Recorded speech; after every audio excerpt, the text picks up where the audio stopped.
আচ্ছা, তোমরা অনেকেই আমাকে 2 দিন 3 দিন ধরে জিজ্ঞেস করে যাচ্ছ, মেসেজও করেছো ইনবক্সে যে দিদি প্রচুর চুল পড়ে যাচ্ছে, হেয়ার ফল আটকানোর কি মানে উপায় আছে? তো এখানে আমি তোমাদের সাথে শেয়ার করব যেটা আমি ভীষণ ইউজ করি, জাবোরান্ডি। জাবোরান্ডি এটা হচ্ছে কিউ মাদার টিংচার। এটা এটা আমার এখানে 10 ml এর রয়েছে, যার জন্য এখানে তোমরা নামটা এরকম লেখা দেখতে পাচ্ছ। এটা কিন্তু বড় সাইজও পাওয়া যায়। এর আগে আমার যে ফাইল আমি ইউজ করেছি সেটা মোটামুটি এরকম বড় ফাইলের ওই 50 ml কি 100 ml এর মতো ছিল, ঠিক আছে। তো জাবোরান্ডি যে কোনো হোমিওপ্যাথি যে দোকান আছে ওষুধের, সেখানে তোমরা পেয়ে যাবে। তবে মিক্সচারটা নেবে না, মাদার টিংচারটা নেবে। যে পরিমাণই নাও, আমি যেমন ছোট ছোট পরিমাণটা নিই, তার একটা কারণ আছে।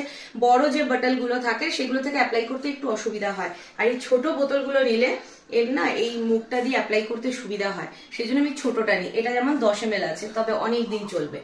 আর এটা ইউজ করাটাও আমি তোমাদের দেখিয়ে দিচ্ছি। তার আগে বলি, ধরো আমি কিরকম ইউজ করি, সেটা হচ্ছে আমার বর্ষাকালে প্রচুর হেয়ার ফল হয়, আর সিজন যখন চেঞ্জ হয় সেই সময় দিন 15 ভীষণ হেয়ার ফল হয়। তো সেই সময়টা আমি রেগুলার ইউজ করি।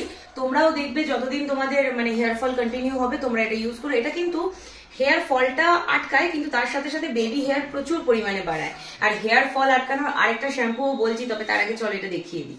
কিছুই না, জাস্ট এটাকে এরকম নেবে আর স্কাল্পের মধ্যে দেবে, চুলে নয় কিন্তু, জাস্ট স্কাল্পে দেবে। তো আমি এরকম ভাবে ফার্স্ট এর মধ্যে দেব, আর তারপরে ফিঙ্গার টিপস দিয়ে এরকম ভাবে এটাকে ঘষে দিচ্ছি। এইরকম ভাবে পুরো স্কাল্পটার মধ্যে, এই দেখো এরকম সিথি করে নেবে চুলের মধ্যে, আর স্কাল্পের মধ্যে এইভাবে অ্যাপ্লাই করবে। আর এটা না একদম মানে জলের মতো, কোন রকম কোনো তেল চিটচিটে ব্যাপার হয় না, চুলের মধ্যে অ্যাবজর্ব হয়ে যায়। খেয়াল রাখবে স্কাল্পটা যেন শুকনো থাকে, ভিজা চুল অবস্থায় লাগাবে না।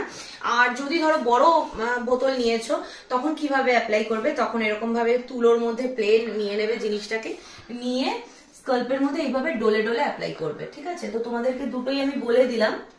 আর তোমাদের সাথে আমি উপরে স্ক্রিনে জাবোরান্ডি স্পেলিংটাও আমি শেয়ার করে দিচ্ছি। তবে হ্যাঁ, অবশ্যই মাদার টিংচার যেটা মানে অরিজিনাল যেটা, সেটা নেবে, মিক্সিংটা নেবে না, ঠিক আছে। এই গেল। আর তোমাদের আমি একটা সাজেস্ট করতে পারি, যেটা আমি খুব ইউজ করেছি আর খুব ভালো রেজাল্ট পেয়েছি, সেটা হচ্ছে ইন্দুলেখা যে শ্যাম্পুটা আছে। তেলটা আমি ইউজ করিনি, কারণ আমি যেহেতু সবসময় চুল খোলা রাখতে পছন্দ করি, ওই তেল চিপচিপে ব্যাপারটা আমার পছন্দ হয় না। তো যারা তেল ইউজ করো তারা মাখতেই পারো, বাট আমি শ্যাম্পুটা ইউজ করে দেখেছি, প্রচুর মানে ভালো রেজাল্ট পেয়েছি। চুল একদম পড়া বন্ধ হয়ে গেছিল মোটামুটি দিন সাথে, মানে সপ্তাহে 2-3 বার ইউজ করলেই তোমরা রেজাল্ট বুঝতে পারবে যে এতটাই হেয়ার ফলটা আটকে দেয়। আর এটা হচ্ছে জাবোরান্ডিটা তোমাদের বেবি হেয়ার হতে ভীষণ সাহায্য করবে। আমার এই জায়গাটা না, এই দেখো তোমাদের দেখাই, এইখানটাতে মাঝখানে 2-3 বছর আগে একটু ফাঁকা ফাঁকা হয়ে গেছিল। এটা ইউজ করে কিন্তু এখন আর কোনো ফাঁকা নেই, পুরো ভরে গেছে। আর এটা আমি আমার এক বন্ধুর রেকমেন্ডেশনে ইউজ করছি, ধরো তাও 5-6 বছরের উপর হয়ে গেল। তো সব মিলিয়ে এটা দারুণ একটা মানে কি বলবো, দারুণ সিক্রেট, আর ভীষণই অ্যাফোর্ডেবল প্রাইস, কোনো হাই প্রাইস নয়। তো এটা তোমরা ইউজ করতে পারো। অনেকেই সাজেশন চেয়েছিলে, আমি দিয়ে দিলাম সাজেশন, ইউজ করে দেখো আর রিভিউ দিতে ভুলো না। এবার তোমাদের সাথে শেয়ার করবো আরেকটা জিনিস, এদিকে আসো।